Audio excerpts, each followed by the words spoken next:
The Library of Congress announced that it discovered and restored a long-lost silent film, which many consider to feature the first robot in cinema. Titled Gugusse and the Automaton, the 45-second clip was created by French filmmaker George Méliès around 1897.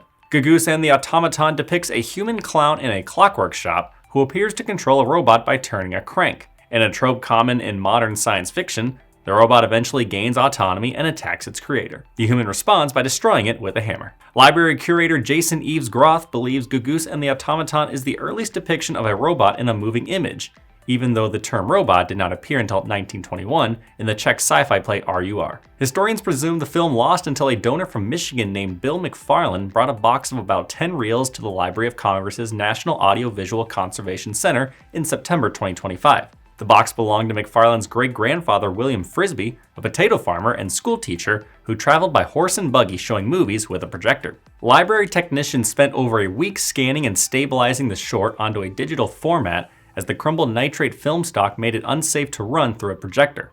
While inspecting the footage, nitrate film vault head George Méliès identified a logo eventually revealed to be for Melies' Star Film Company.